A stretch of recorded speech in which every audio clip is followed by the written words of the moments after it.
Assalamualaikum warahmatullahi wabarakatuh dan salam sejahtera kepada semua pelajar. Saya harap pelajar dalam keadaan sihat untuk meneruskan pelajaran pada hari ini.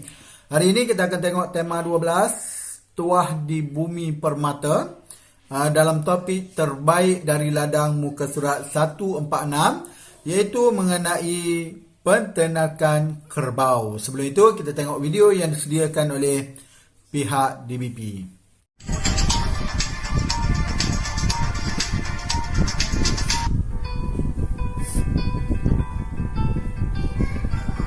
Saya dan keluarga telah berpeluang melawat Langkawi Buffalo Park. Ini video yang saya hasilkan selepas berkunjung ke tempat tersebut. Sesudah 30 minit perjalanan dengan kereta dari Pekan Kuah, kami tiba di Langkawi Buffalo Park. Sewaktu tiba di sini, aroma bau rumput dan bau kerbau menyambut kedatangan kami. Selepas menjelaskan bayaran masuk, kami menuju ke kandang kerbau. Seorang pekerja telah menunjukkan cara-cara untuk memerah susu kerbau. Kami juga telah diberikan kesempatan untuk memerah susu. Bukan mudah rupa-rupanya. Kerbau di sini jinak-jinak belaka. Kami berpeluang untuk memberikan kerbau ini makan rumput penggala. Selain rumput, kerbau-kerbau di sini juga diberikan pelet untuk dimakan. Selain di kandang, terdapat juga kerbau yang dilepaskan di padang. Di sini terdapat padang ragut untuk kerbau meragut rumput secara bebas. Semasa berkunjung ke sini, kami tidak melepaskan peluang untuk menunggang kerbau. Sebagai langkah keselamatan, kami dipandu oleh pekerja ladang. Waktu mula-mula naik ke belakang kerbau, kami berasa gayat. Namun demikian, setelah agak lama berada di atas kerbau, kami berasa agak selesa dan seronok. Kami juga telah mengambil beberapa keping gambar di ladang ini sebagai tanda kenang-kenangan. Sebelum pulang, kami menikmati keenakan susu kerbau serta dadih, yogurt dan aiskrim yang dibuat daripada susu haiwan tersebut. Hasrat kami untuk makan stik kerbau tidak tercapai kerana kami perlu bergegas ke pantai Cenang. Demikianlah pengalaman saya dan keluarga di ladang kerbau yang terletak di Langkawi.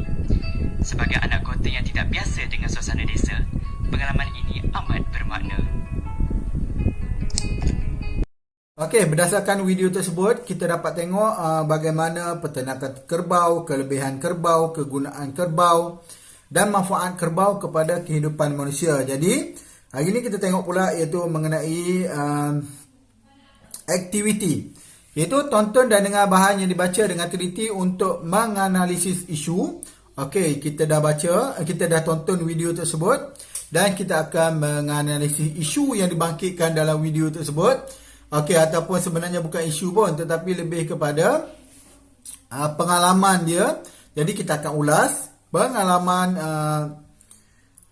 pengalaman mereka yang terlibat tadilah. Okey, dalam video tersebut. Okey, yang kedua adalah berdasarkan isu yang dianalisis, jalankan sesi forum secara tertib dan bertata susila.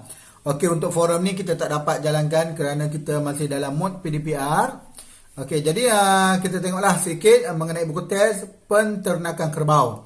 Kerbau dikategorikan kepada dua kumpulan iaitu kerbau sawah dan juga kerbau sungai.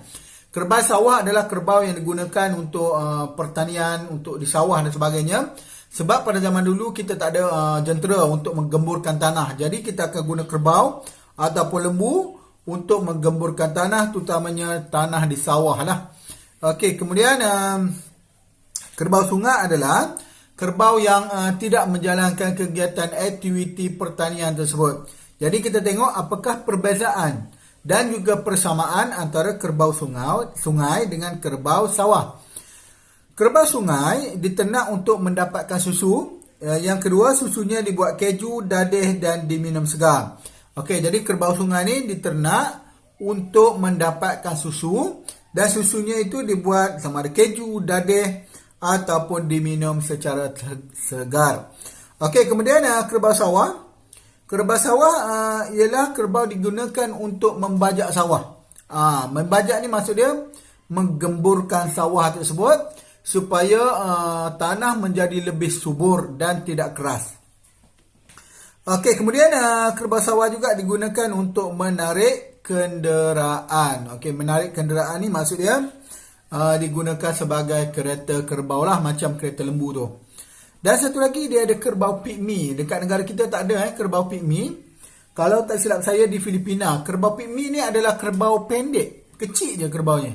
Kita panggil kerbau pygmy.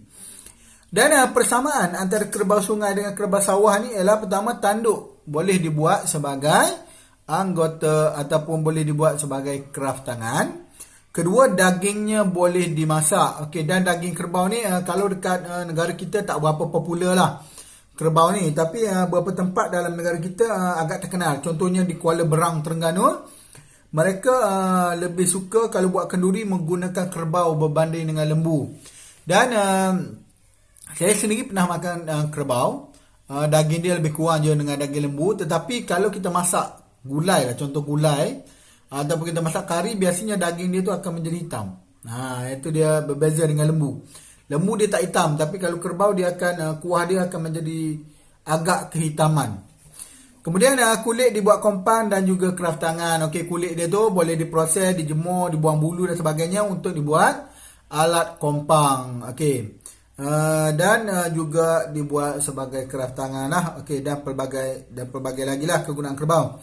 Okey, Dasar Pertanian Negara Ketiga DPN3 menitik beratkan pengeluaran bahan makanan daripada sumber tempatan termasuk pengeluaran daging kerbau. Okey, dalam Dasar Pertanian Negara yang ketiga, negara kita menggalakkan supaya kita mengeluarkan makanan sendiri.